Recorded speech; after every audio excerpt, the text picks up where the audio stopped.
예수님이 제자들에게 너희들이 나를 버리게 될 것이다 라고 쭉 설명을 하면서 제자들의 눈빛을 바라보고 그들의 모습을 바라봅니다. 하지만 그들의 일거일투족이 절대로 우리는 버리지 않겠다는 그런 의지에 차 있는 모습을 보게 되지요. 하지만 예수님은 그들이 버릴 것을 알았습니다. 예수님을 배반할 것을 알면서도 다시 만나자. 이것이 예수님입니다.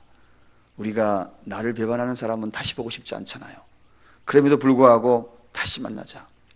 예루살렘이라는 그 화려한 성에 들어가면 죽은 사람이 살았다 하면 많은 사람에게 관심을 끌 수 있고 영웅이 될 수 있는데, 예수님은 부활하셔서 그쪽으로 가지 않겠고 제자들의 삶의 터전에 지쳐있고 소외되고 그리고 실망스럽게 살아가고 있는 그들에게 다시 나타나서 다시 보자, 그렇게 말씀하시는 주님의 그 음성이 오늘 우리에게 소망을 줍니다.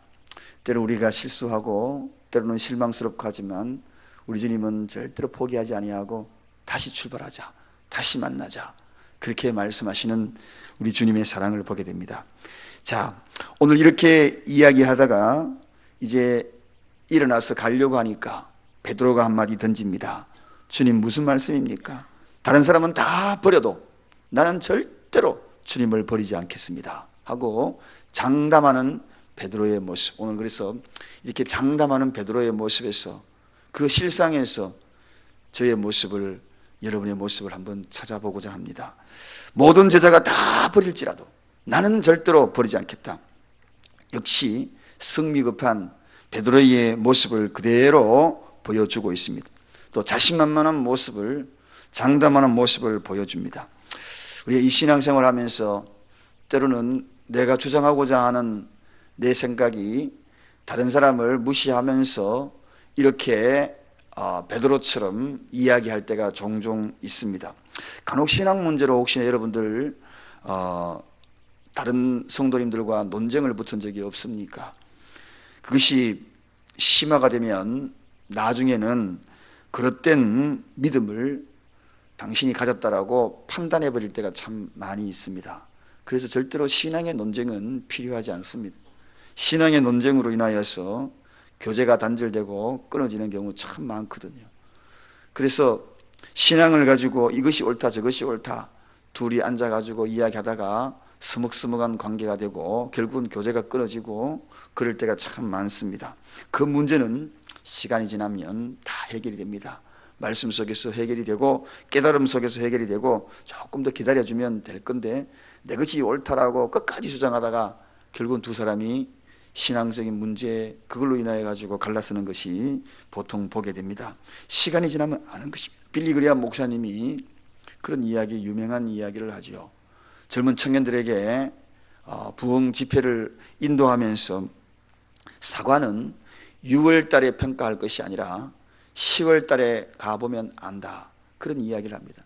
그래서 사과 꽃이 많이 피고 초롱초롱 많이 달려있을 때, 그때 그것을 보고 판단되는 것이 아니라는 거죠. 시간이 지나면 10월 달쯤 가면은 사과가 떨어지지 아니하고 아주 모양이 좋고 견실하고 또 예쁜 사과들이 주렁주렁 달리는 그런 때가 가봐야 안다. 그러니까 너무 조급하게 생각하지 말고, 또 지금 너무 내가 완벽주의라고 완벽하다라고 강조할 필요 하나도 없다는 것입니다. 오늘 이 베드로의 모습을 보면서 그런 것을 느껴지지 않습니까? 베드로, 나는 절대로 주님을 버리지 않겠다, 그렇게 호언장담을 했거든요. 근데 오늘 이 장담이 어떻게 되는지 한번 보십시다. 예수님은 오늘 이 감람산에 가기 전에 제자들에게 그런 이야기를 하지 않습니까? 다 버릴 거라고, 그리고 나는 갈릴리에서 너희들을 기다릴 거라고. 이 베드로가 다 버리더라도 나는 버리지 않겠다, 이 의지에 대해서 강한 그러한 강조를 사람들과 비교하면서까지 이야기를 합니다. 사랑하는 여러분, 신앙의 결단이라는 것은 의지로 되는 것이 아닙니다. 베드로가 이렇게 예수님 앞에 이야기할 때에 뭐 거짓말로 그랬겠습니까? 절대로 그런 거짓말을 하지 않았어요. 솔직하게 그런 이야기했습니다. 주님, 정말 다 나는 정말 버리지 않겠습니다. 이 베드로는 분명한 자기 의사를 표현한 거예요. 무엇으로? 의지로 분명하게 표현했습니다. 이거 뭐 예수님 속이려고 일시적으로 그런 것도 아닙니다. 자기가 그럴 것이라고 마음으로 분명한 생각이 들어갔기 때문에 그런 이야기를 한 겁니다. 그런데 베드로가 어떻게 되었습니까? 주님을 배반하는 자가 되지 않습니까? 그렇습니다, 여러분. 내가 장담할 것 세상에 아무것도 없다는 겁니다. 인간이 의지적으로 장담했던 것 다 무너지게 돼 있다는 것 여러분 꼭 명심하세요. 그래서 그걸 너무나 잘 알고 있는 우리 주님이 말씀을 하셨잖아요. 하늘로도 땅으로도 맹세하지 말라고. 얼마나 그렇게 했더라도 일시에 무너진다. 이렇게 무너질 일을 함부로 말하지 말라는 것입니다. 베드로가 그러면 무너질 그 일들을 비교하면서까지 이야기하지 않습니까? 저기에 있는 다른 사람들은 다 버릴지라도 나는 안 그렇다는 것입니다. 여러분, 의지로 결단했어요. 자신만만하게 결단했어요. 세상의 의지대로 다 된다 그러면 여기에 정말 위대한 그 꿈을 이루지 못할 사람이 누가 있겠습니까? 의지로 다 한다는 것. 그래서 힘으로도 안 되네, 예수도 안 되네. 무엇으로 됩니까? 오직 여호와의 신으로 되느니라. 하나님이 함께하지 않아요. 성령이 함께하지 아니하면 영락없이 무너지는 존재입니다. 많은 사람이 무너졌어요. 끊임없이 무너졌어요. 베드로 예수님의 수제자지만 무너졌어요. 저와 여러분들은 오죽하겠습니까? 자, 오늘 33절에 다 주를 버릴지라도 나는 버리지 않겠습니다. 이 결심은 대단한 결심입니다. 여기서 나는 여러분, 나는 다른 사람과 다르다 이렇게 이야기합니다. 이게 바로 베드로의 큰 실수죠. 여러분, 다른 사람은 그래도 나는 안 그렇다는 것입니다. 여기에서 또 하나의 실수가 뭡니까? 비교죠. 인간의 나약함을 통하여서 무엇을 합니까? 비교한다는 것이 더 문제가 됩니다. 다른 사람은 다 그래도 나는 안 그랬다는 것입니다. 다시 말하면 남을 가소평가하면서까지 나를 상대적인 우월감으로 나오면서까지 결심하는 이 강한 베드로의 모습은 영락없이 이 베드로의 인간적인 속성을 그대로 보게 되는 것입니다. 오늘도 우리는 이런 실수할 때가 많이 있습니다. 다른 사람은 다 하고 나는 안 그래, 나는 안 그래. 정말 그랬습니까? 나는 안 그랬습니까? 어떤 사람이 신앙생활에 무너지는 것을 보며 아이고 너는 왜 그래? 나는 안 그래. 하지만 그 뒷모습에 씁쓸한 것이 가끔 보일 때가 있습니다. 저도 역시 마찬가지입니다. 나는 안 그럴 거야. 신앙생활 하려면 저 따위로 하면 안 되지. 이런 생각을 여러분들 가져본 적이 없습니까? 저도 가져본 적이 있거든요. 근데 어느 날 보니까 내 모습이 그렇게 무너지고 있더라는 거죠. 이게 바로 베드로의 모습입니다. 이게 바로 가변적인 실존이다. 즉 움직여서 끊임없이 움직이고 변하는 인간의 존재적인 모습이다. 그렇게 평가할 수 있을 것 같아요. 인간은 항상 그렇습니다. 끊임없이 변하고 변화무쌍한 속성을 갖고 있는 것이다. 그러므로 나는이라는 이 단어를 이야기할 때마다 우리는 내 자신을 오히려 더 돌아봐야 된다. 나는 안 그렇다. 그게 아니라 나는 그렇다라는 쪽으로 바뀌어야 된다. 그래서 실수하지 말아야 될 것이고 그것을 통하여 예수님의 마음을 더 아프게 말아야 돼. 예수님이 왜 이 베드로에게 이렇게 적나라하게 너는 닭 울기 전에 3번 나를 부인할 것이다 하고 이렇게 적나라하게 이렇게 이야기해 버렸을까요? 왜 그랬을까요? 베드로가 오늘 이야기하는 이 이야기 때문에 그렇습니다. 나는 안 그렇다. 나는 안 그렇습니다. 이 이야기 때문에 베드로에게 더 강한 메시지를 던져주고 있는 것입니다. 너는 가변적인 실존이다. 너는 움직이고 변화무쌍한 존재다. 인간은 항상 변화무쌍한 존재다. 여러분, 그러므로 오늘 그런 실수를 우리가 하지 말아야 돼요. 누군가가 신앙적인 무너짐을 보며 긍휼한 마음을 가져야지. 그리고 누군가가 신앙적으로 영적으로 병들어 있으면 긍휼한 마음을 가져야지. 아이고 하고 혀를 쩔쩔 차면서 나는 안 그래, 나는 안 그래, 내 모습은 아니야. 여러분, 나를 항상 돌아볼 줄 아는 가변적인 존재라는 사실을 잊지 말아야 합니다. 인간의 실존입니다. 두 번째, 이 베드로의 모습은 나는 안 그렇다고 이야기하면서 또다시 33절에 뭐라고 소개를 하고 있습니까? 33절에 다 같이 한번 보겠습니다. 읽어보겠습니다.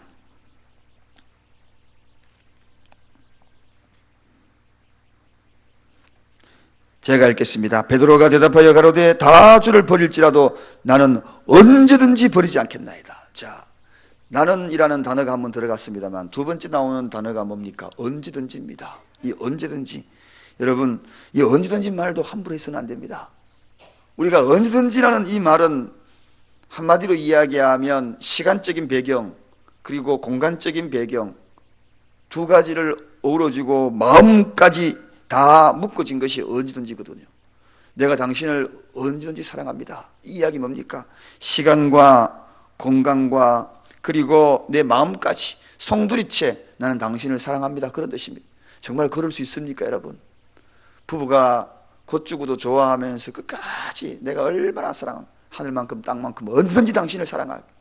그러지만 작은 일을 한번 다투고 나면 언제 그러는가? 도끼 눈을 하고 서로서로 막 붙지 않습니까? 작은 거 하나 아무것도 아닌데도 불구하고 그것 가지고 탁 그러면은요 등 돌리고 자고 막 그러지 않습니까?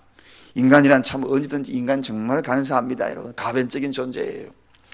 이 언제든지 이 표현을 한 단어로 표현하면 뭘까라고 고민을 해보니까 동행이라는 단어 같아요. 동행이 뜻이 뭔가? 한마디로 같은 시간, 같은 수단, 같은 방법, 그리고 같은 곳으로 가는 것이 동행입니다. 같은 시간에 같은 방법으로 같은 장소에 함께 가는 것, 이게 동행입니다. 그럴 것 같지요. 그렇게 해가지고 다 만납니다. 그러나 인간은 그런 존재가 아닙니다. 영락없이 무너집니다. 그러면서 주님 다 버릴지라도 나는 주님과 끝까지 언제든지, 한마디 다른 말로 동행하겠습니다. 그랬습니다. 동행이라는 노래도 있잖아요. 동행. 끝까지 같이 가겠다는 거. 정말 그럴 수 있을까요, 여러분? 그러나 그렇게 또 쉬운 문제가 아닙니다. 인간은 제가 그랬잖아요. 항상 변화무쌍한 존재라고. 이것 또한 장담해서 안 됩니다. 이것들로 내 힘으로 되는 게 아닙니다. 의지적으로 이 힘으로 동행하겠다라고 할 수 있는 것이 아니에요. 오직 동행할 수 있는 그 힘은 뭐냐? 성령의 능력인 것입니다. 여러분 보십시오. 베드로가 성령을 받기 전에 어떻게 했습니까? 마가의 다락방에서 그 놀라운 성령을 체험하기 전에 오늘 다 한 이야기입니다. 그런데 동행할 수 있었나요? 동행 못했죠. 언제든지 다 버릴지라도 택도 없습니다. 이런 말이 허구입니다. 가변적인 실존입니다. 자, 또 한번 보십시오. 또 무슨 말을 하는지. 오늘 35절 한번 가보겠습니다. 35절. 더 강하게 이야기합니다. 35절 다 읽습니다. 시작. 베드로가 가로되 내가 주와 함께 죽을지언정 주를 부인하지 않겠나이다. 여기까지입니다. 여러분 동행까지 하고요, 나는 안 그렇다라고 비교까지 하고요, 심지어는 생명을 걸었어요. 죽을지언정 나는 주님을 버리지 않겠습니다. 정말 버리지 않았습니까? 이런 결심 종종 합니다. 우리 인간도 그래요. 그런데 오늘 이렇게 죽을지언정 목숨까지 걸었지만 베드로가 어떻게 배신합니까? 3번, 한 번도 아니고 3번씩이나 예수님을 부인해버리고 말았습니다. 이것이 바로 우리 인간의 모습입니다. 의지로 되지 않는 인간의 모습입니다. 의지로 결단할 때는 나는이라는 비교까지 하면서도 무너졌고, 동행하면서도 언제든지 무너졌고, 그리고 목숨까지 걸고도 무너지는 존재가 인간이라는 것입니다. 그럼 우리는 도대체 어떻게 주님을 따라야 합니까? 어떻게? 베드로가 이렇게 무너졌지만 제가 서두에 말씀을 드렸습니다. 힘으로도 안 되고 예수도 안 되고 예수의 신으로, 즉 여호와의 신으로 된다. 하나님의 신으로, 성령으로 가능하다. 여러분, 마가의 다락방에서 베드로가 그리고 거기에 있는 제자들이 성령을 받고 그대로 목숨을 버렸어요. 실제 그렇게 되어버렸어요. 십자가에 거꾸로 매어달라. 어제 제가 말씀을 드렸죠. 사도 요한만 제외하고 모두가 다 순교, 목숨까지 다 걸어버렸어요. 어디서 그런 힘이 나옵니까? 성령입니다. 성령. 저는 내년에 우리 모든 교우들이 다 성령 충만함의 목적을 삼고 내년 목표 아무것도 아니에요. 그거 아무 목표 계획 걸어도, 우리 교회에 목표 세워도 계획 세워도 이게 안 되는, 아무리 해도 안 될 이유가 있습니다. 인간의 의지로는 안 된다는 거죠. 인간의 의지로 여러분 교회마다 목표 해마다 다 세우잖아요. 안 돼요. 궁극적으로 목표만 세우고 허울 좋은 가변적인 인간의 존재 앞에 무엇으로 그의 목적을 이루어내겠습니까? 예수 사람 무엇으로 이루어내겠습니까? 안 된다는 거예요. 성령, 오직 하나님의 영으로만 가능하다. 하나님의 영으로. 그래서 내년에는 그 목적을 두고 살 것입니다. 사랑하는 여러분, 이제 우리는 확연히 들어갔습니다. 무엇으로 확연히 들어갔는가? 내가 할 수 없는 것은 성령 충만하면 할 수 있다. 생명까지, 장소까지 동행할 수 있고 끝까지 따라갈 수 있고 마지막 때 주님까지. 그래서 신앙의 절개를 마지막까지 지킬 수 있는 자가 누구인가? 딱 결론이 나왔습니다. 성령으로 아니하고서는 우리는 마지막까지 신앙 지킬 수 없다.